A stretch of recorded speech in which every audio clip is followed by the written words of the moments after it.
Welcome to Renew Wisconsin. Since I have a pre-conference session, I get to say that. Oh, I'm going to unmask since I'm speaking and I'm at a safe distance.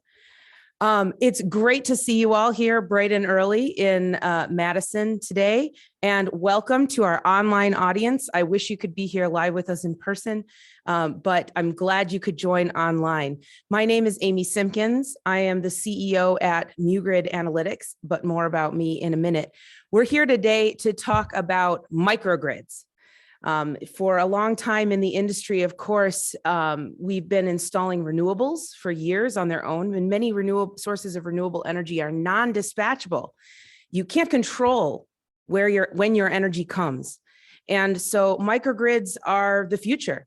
Microgrids are the way that we are able to control the energy and put it into the time and the location that we want it.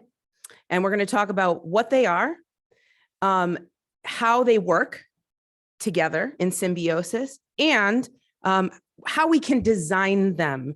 And so whether you're from a client side, a site side who is thinking about installing microgrids, or you're from a contractor side, an engineering side, where you're familiar with renewables or backup generation and are wanting to learn more about multi-asset configurations, this is the place for you. Now, I put in a poll on the app a few minutes ago just to gauge the audience. This is a one-on-one session, and so we're going to start from the ground up. However, this is what I do for a living every day, so I'm happy to go as deep and nerdy as you want to. I am your nerd friend.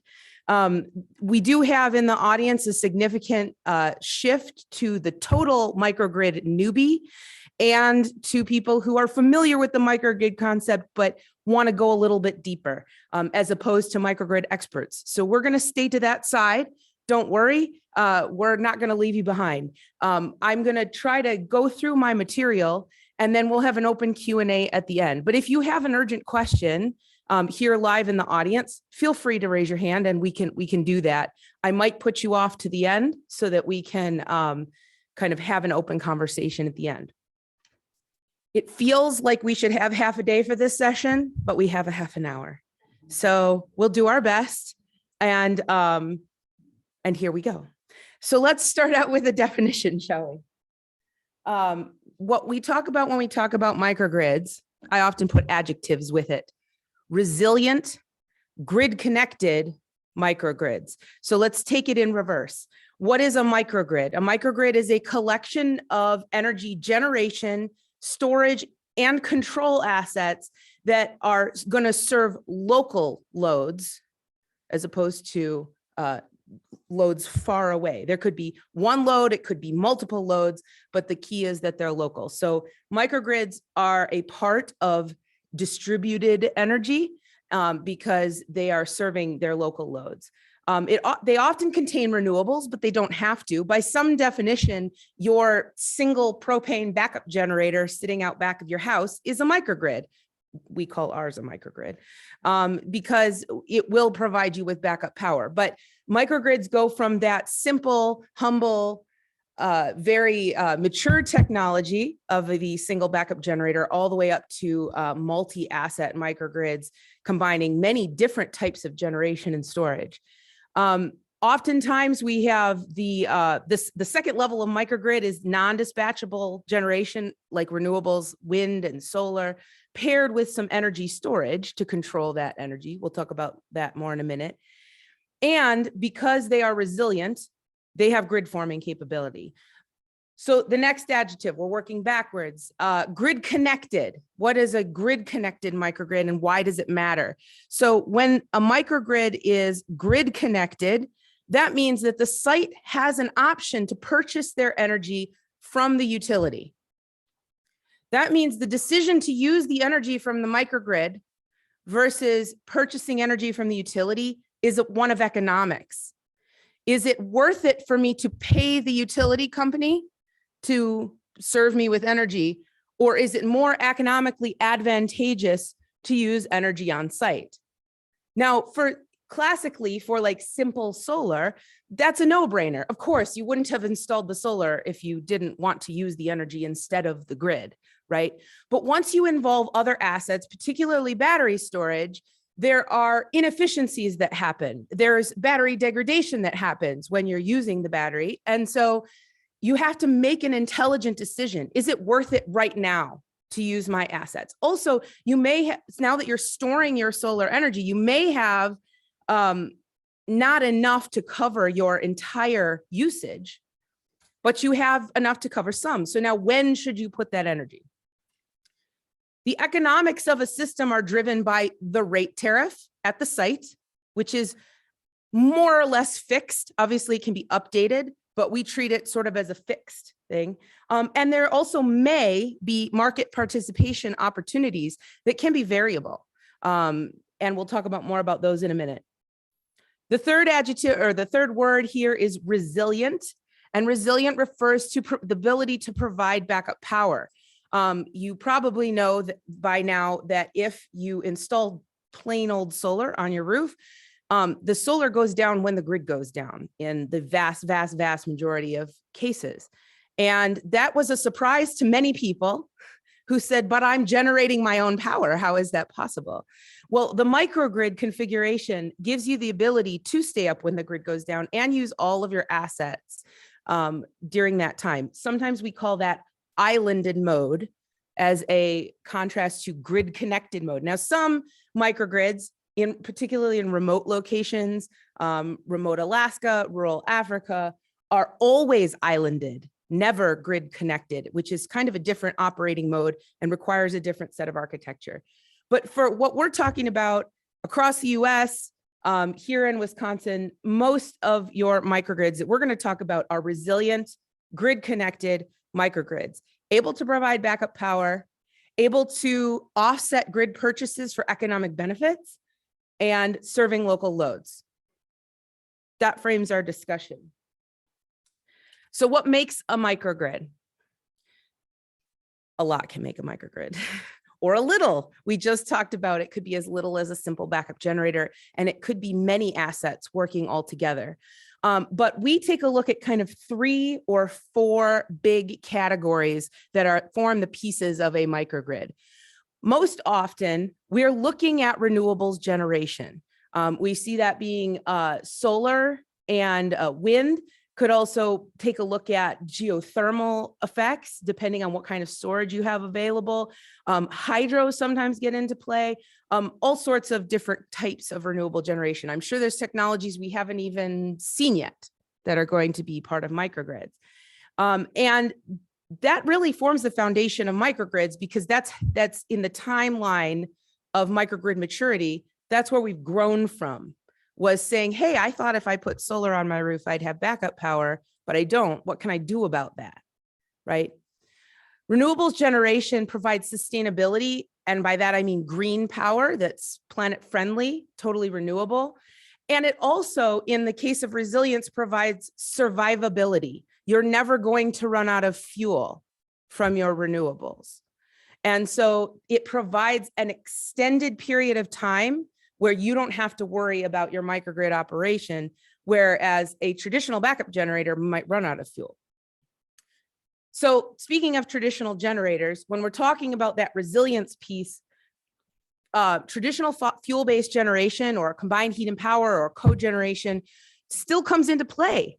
It's still an essential part of a microgrid because it provides reliability. It's dispatchable generation. You get to choose when you turn it on and generate power, as opposed to the renewables, which are non-dispatchable. And so we like to see that, especially when resilience is a driving design requirement, that we're going to work with fuel-based generation or dispatchable generation. And it could be a more renewable, a cleaner type of resource. It could be landfill gas or wastewater methane cogen. It could be CHP, where you're hyper efficient because you're using the heat. There's all sorts of options for that. It could be biofuels. So don't think necessarily diesel, although we do a fair bit of diesel work as well. So linking these together is the energy storage piece. Now, most typically the technology we see for energy storage is batteries. That's the market leader because batteries are fairly mature. I mean, the personal electronics revolution has given us the technology benefit that batteries are relatively high in energy density. I say relatively high because it'd be nice if they were still yet higher. Safety protocols are fairly well understood at this point, and the costs are starting to stabilize. Obviously, this energy storage field is still pretty nascent. There's lots of burgeoning, immature technologies. Hydrogen fuel cells that were very popular in aerospace through the 50s and 60s are now finding more and more ground-based applications. We've seen supercapacitors kind of come into the marketplace. Even things like mechanical flywheels or gravity-based storage are out there. A lot of them are still very immature and in a research, more prototypical stage and not, widely deployed in the marketplace. So usually when we're looking at designing a microgrid, we're going to start with batteries because that's kind of the most stable place to start, but we can look at the other things too. Energy storage is providing control for those renewables, put the energy where you want it. And that's important both in islanded mode and in grid connected mode. And they can provide efficiency for your fuel-based generation because fuel-based generation is more efficient when it's running in its max power output. And so being able to charge the battery and fill that buffer up helps your fuel efficiency. So now the question becomes, okay, actually, let's not ask the question first. Let's talk about the fourth piece. See, I just forgot it and I'm a controls person. I don't blame you for forgetting it. The thing that ties it all together is the control in the middle. And honestly, this is something that's pretty new, pretty fresh. A lot of people get caught up in saying that they're just coming to that idea that, oh, if I want to put solar, I should probably put a battery with it. That'd be beneficial. I mean, the state of California is just now mandating that all new solar installations need to have batteries with it because they're realizing that they have overproduction, or they're starting to have overproduction during midday when the sun is out, and a vast underproduction when the sun goes down, causing up to a 14 gigawatt swing in demand on the utility grid, which is intense. And so most people are thinking about that energy storage piece, but not then thinking, oh, hey, how do I tie this all together? How do I make sure they work safely? And if you're going to use a device like energy storage for control of your energy to decide where to put it, how are you going to make that decision? And I don't think it's going to be you sitting there with a button saying, okay, now. No, that's not how that works. It's a computer-based control. We like to say here at muGrid Analytics that every time there was a decision that you could have made, there was an optimal thing you should have done. So how do you figure out what that is? We'll talk about that. Okay, now that we've tied it all together, we have to say, how big should each of these elements be? Do you put in the same solar that you would have put in if you were just installing solar, or is it smaller? Is it bigger? I don't know. How big should the battery be to pair with the solar? These are complex design decisions, and many people who are super smart and have been in this industry for a long time think they can think through it on the back of a napkin. And I'm here today to tell you that you can't. This requires advanced analysis to put this together to get it right beyond the basics. There are some back of the envelope things you can do to stick your thumb in the air and say, yes, I think this is a good project. But once you're moving into the design phase, you need to do some serious analysis and modeling to figure it out. And it's because of that question. How are you actually going to use particularly the battery? Because if you don't decide to actively use the battery just sits there, and you may laugh and say, well, of course. But we did have a client who came to us and said, okay, we installed solar and we installed the battery 2 years ago, and the battery just sits there. It doesn't do anything. And we said, do you have a controller on there? And they're like, should we? Yes, the answer is yes. And then the more important question, how should the microgrid be operated to achieve the benefits that you wanted? So the first thing we're going to talk about is economics. The vast majority of your time in a grid, resilient grid connected microgrid is going to be in grid connected mode, because most of the time the grid is up. And so this is probably the most important part to think about so that you can actually make your project pencil. Acknowledging that humans are really bad at thinking about disaster scenarios, so don't forget about the islanded case. Okay. In the design phase, we use mathematical optimization based on historical data to do the system design. So we have perfect look back. We know exactly what happened last year. And using these math techniques, we can say what you should have done with perfect predictability, because we know exactly what happened last year. We know exactly what your building load was. We know exactly what the solar produced.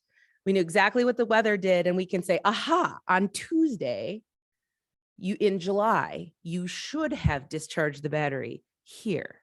Now, that's not reality, but it does give us a really good handle on design, how big of a system you need, how much battery you need.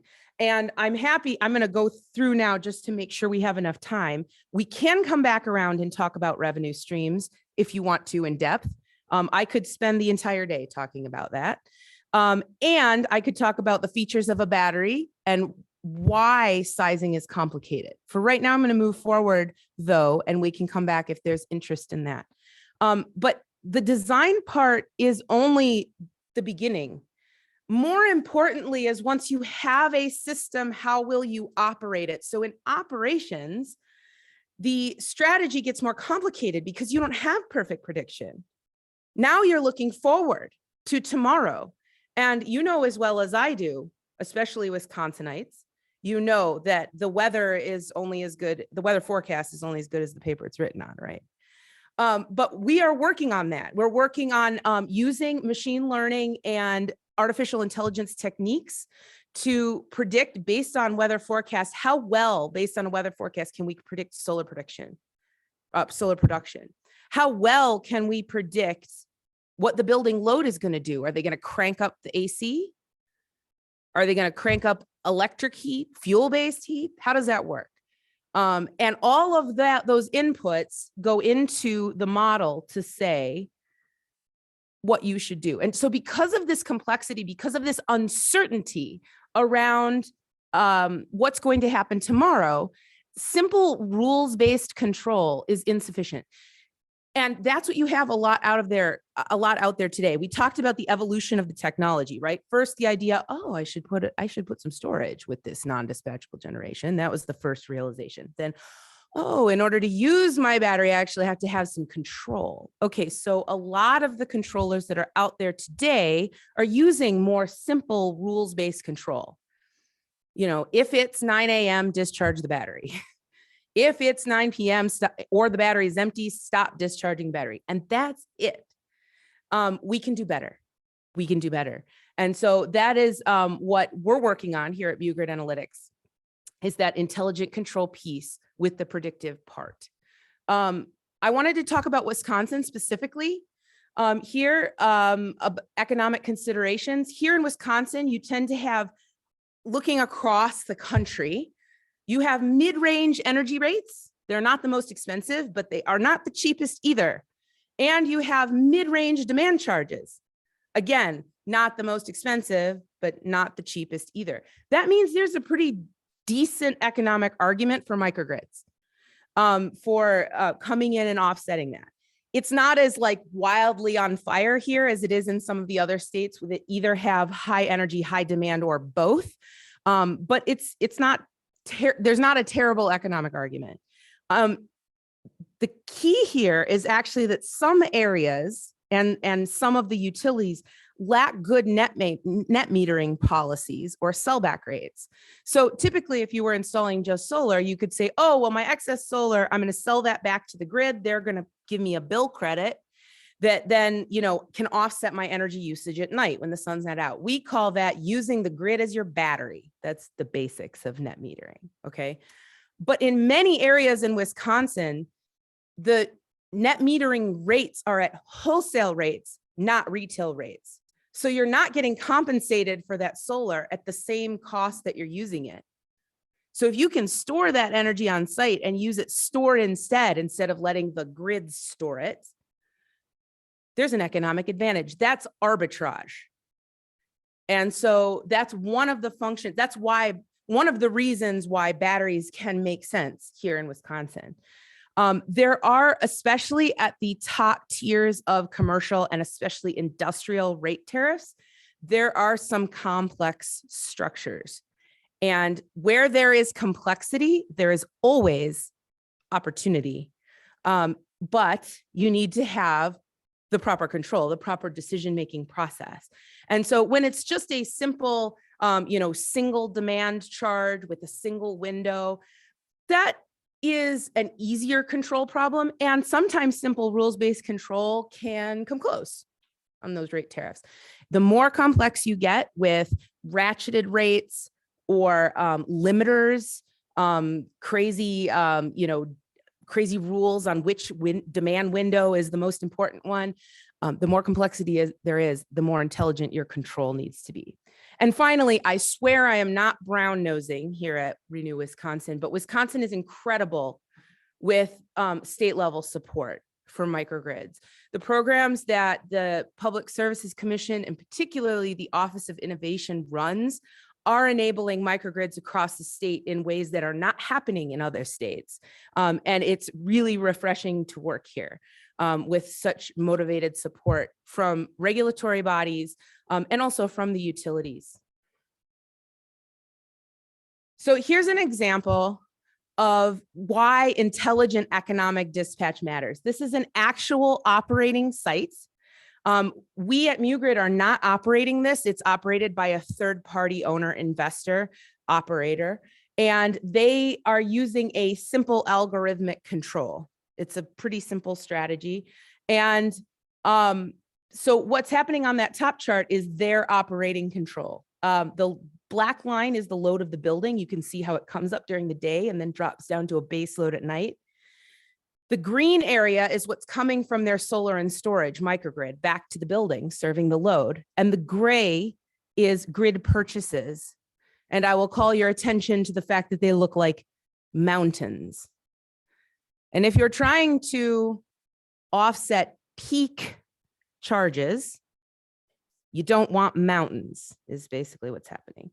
So their strategy here is basically to charge the battery up as soon as solar becomes available, charge it up as fast as they can. And then as soon as the solar stops serving the load, discharge the battery as fast as they can. Just put it all back into the building. But what's happening is that the battery run, and you can kind of see it. I have these slides on the app, by the way.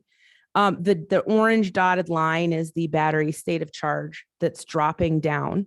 And you can see that it drops down to low levels in the morning. In the morning is when the building load is coming up rapidly, but the sun isn't up yet. And so the building needs to buy power from the grid, and it is causing a peak that is actually almost the same as their previous peak was, or the same, or in some cases, actually a little higher. What would we do instead? We would recommend flattening that out. And so you can see our optimal operational strategy would be to not discharge the battery right away. Let that overnight base load be. Buy from the grid overnight. It's cheap and it's not going to peak. And then discharge the battery actually as the building load comes up, so you don't have to buy more from the grid. Now, how does that target, that flat threshold target get set? That's the control. That's the intelligent control that's picking how you do that. This is actual bill information. Unintelligent control, this peaky grid purchase actually cost the site $800 extra in this particular month, which was 17% more than they should have paid with the incredible system that they have installed at this site.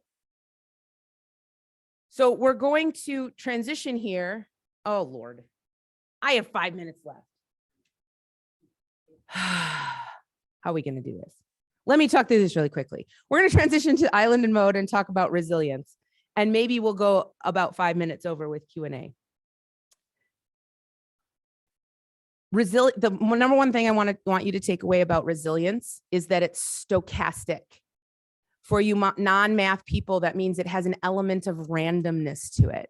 When does the outage happen? You don't know. That's random. It could happen in the middle of the night. It could happen in the summer. It could happen in the winter. And the time that the outage occurs drives several things. It drives solar production, what solar is available.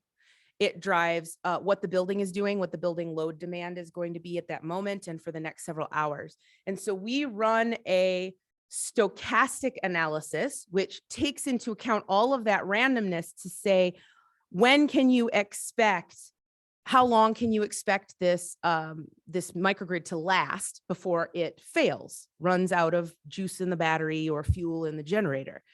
And that is affected by that. It's dependent on what time of year it is, what time of day it is. And so the graph that's up there in the upper right talks about the time of year.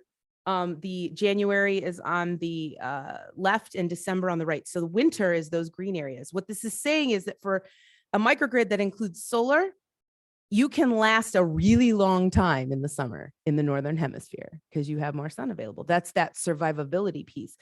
And in the winter, you're not going to last as long. And so what's your design criteria? What are you actually designing for? I really like this one down in the lower left, which is talks about how solar plus storage extends the life of a fuel-based generator. At this particular site, this is a medical facility, so they have a really beefy tank and they want a lot of resilience at this place. And so their generator is lasting them almost 2 weeks anyway. But if they add a modest amount of solar and storage, they actually double that resilience duration. Now, solar plus storage alone won't do that. It doesn't have the reliability for that. But paired with the generator, they work together in symbiosis and achieve this incredible result. And this particular medical facility is in a very vulnerable area for natural disasters.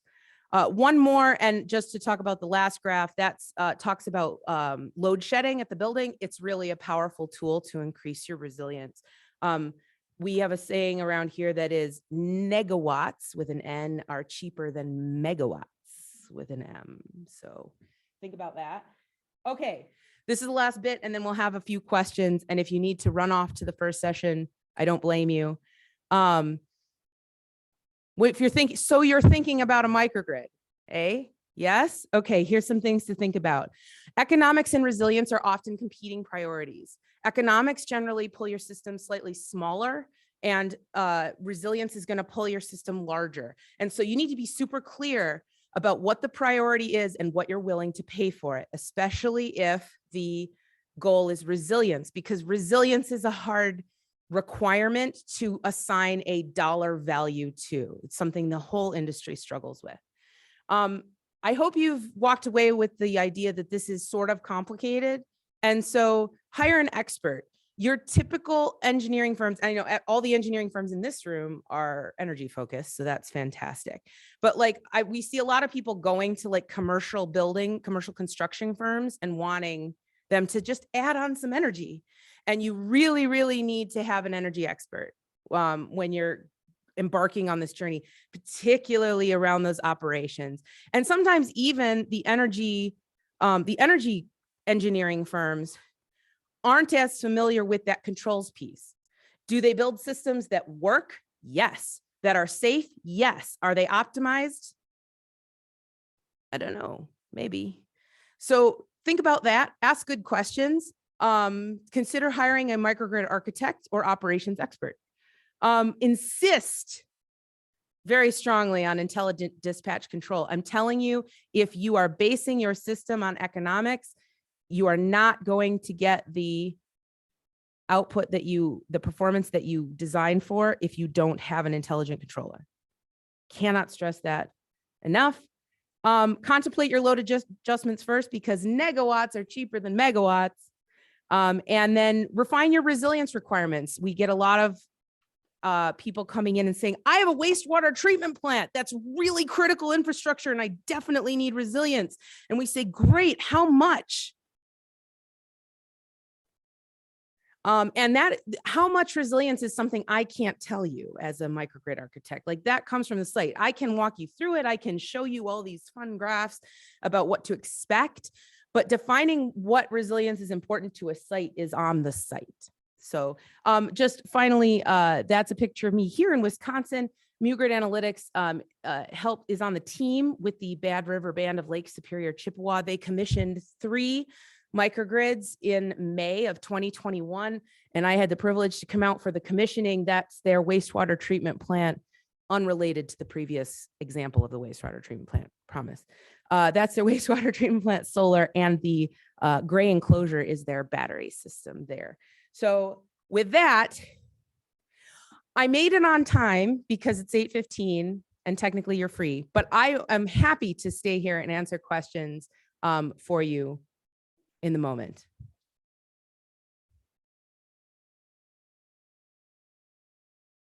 Question from the chat. Which tech will be the preferred microgrid storage option of the future and why? And is it better to have multiple storage options on site? Oh, the crystal ball. Which storage option will be the storage option of the future? I'm going to give a very unsatisfying, I have no idea. But it is a very, very exciting space, ripe for innovation, which is my favorite topic. And so I am excited to see there's a lot of rapid evolution that's happening in energy. And one of those things is the bankability of microgrids. Traditional investors are getting in. They're seeing risk come down and saying, we want a piece of that action. And what's making the risk come down is the maturity of the battery technology. So, I mean, lithium ion batteries and LFPs and, the stable battery high density battery technologies aren't going away anytime soon because they're bringing the big investment dollars. Are they the best storage technology from a technical perspective? Probably not. But they are serving that function of drawing investors, which is really important to see widespread adoption. Beyond that, the new technologies, I don't know. I like them. They're pretty expensive. They're pretty nascent, and every one that goes in right now is pretty much a research project. I could not pick a favorite. I will just go ahead and mention fuel cells have a jump because they have been used in various applications since the 1950s. And so they do have a jump on the technology there. Should you have multiple forms of storage? Right now, if I was installing a microgrid today, absolutely not.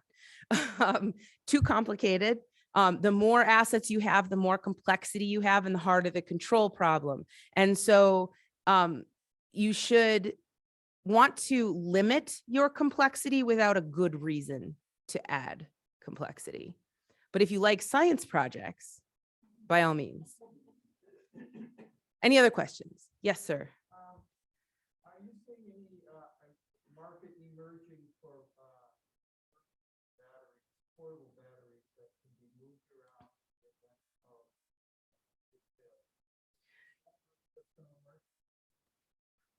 The question for the online audience was, is there a market emerging for portable emergency backup batteries, sort of like the portable emergency backup generator?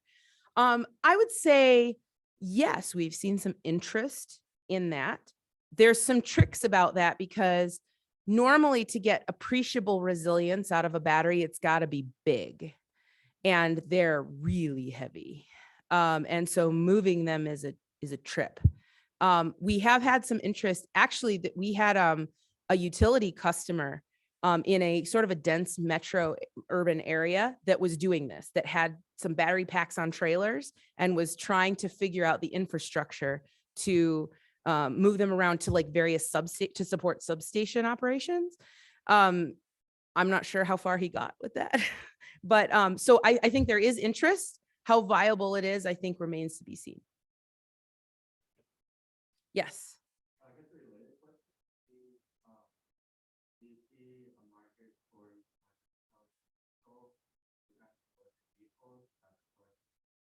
Absolutely. The question was about incorporating electric vehicles into the microgrid, and if there's an opportunity for intelligent control to incorporate them. Yes. Thank you. Fantastic question. We are already doing that. Currently, electric vehicle chargers are pretty simple. The ones that are smart are pretty much a switch. Like you can either tell it to charge now or not charge now. You know, the vehicles have a timer on the inside that you can set.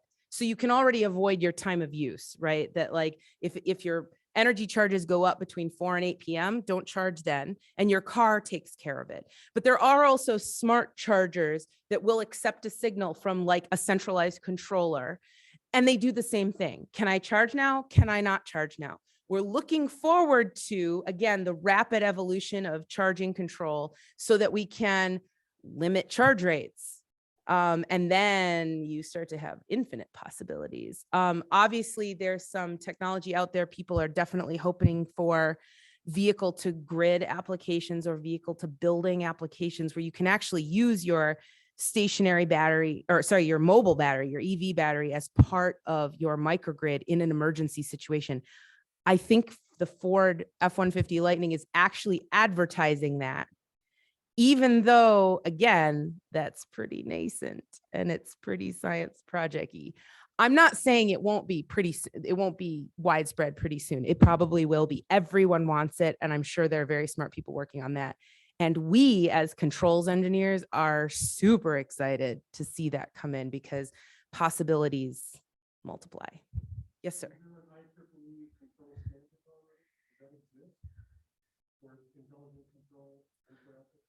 So there are standards that exist for keeping the systems safe, keeping the systems operating online. There are no standards as of yet for verifying economic performance of the system. And, you know, that makes a certain amount of sense, right? That, you know, you don't want your battery to blow up. Okay, yes, good. That's baseline number one.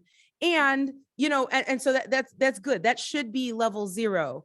The trouble, and we always say, like, you know, our economic dispatch here at muGrid is optional. Like, we want the controller on site to say, no, that's not safe for the battery. I'm not going to follow your commanding, right? We just, if they make a mistake, someone gets hurt. If we make a mistake, you just lose a few dollars, right? However, right now we're seeing a lot of installed systems that have been installed in the past year to 2 years that are not delivering, that are delivering either, I'm understating when I say subpar economic performance, because some of them are doing either nothing or making your economics worse, which is the opposite of what we wanted. And so while it's not an issue of safety, knowing how your system is operating economically is really important. I talked about how investors are getting involved because the systems are getting less risky. From a technology point of view, they are getting less risky. From a controls and operations performance perspective, they're not getting less risky. In fact, we're just now seeing this first round of microgrids come into operation that are not science projects, and their economic performance is frankly disappointing. And I feel like investors are going to see that and step back. No one is coming back in and performing forensic analysis on the economic performance. I mean, who wants to go look at that? And it's like COVID. Like, if I don't test, then I don't know, right? So like, now economics, if I don't go look and see how bad my economics were, then I didn't really lose that money, right? That's how that works. Totally.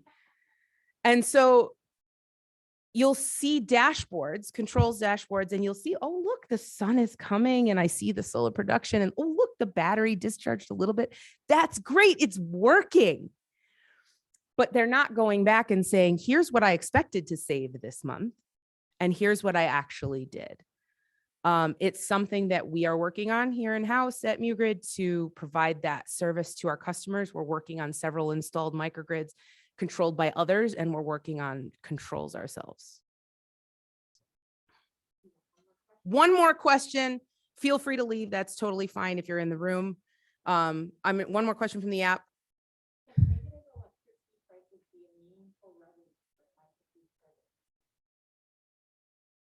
Negative electricity prices. I don't think so I think what the app is asking, can negative electricity prices be a revenue stream? Oh, there's a lot to unpack there.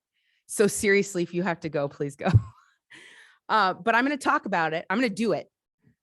So first of all, negative electricity prices are happening because in the real-time pricing markets. That is not something that your typical consumer is exposed to, not at the certainly not the residential level and not at the commercial and industrial level.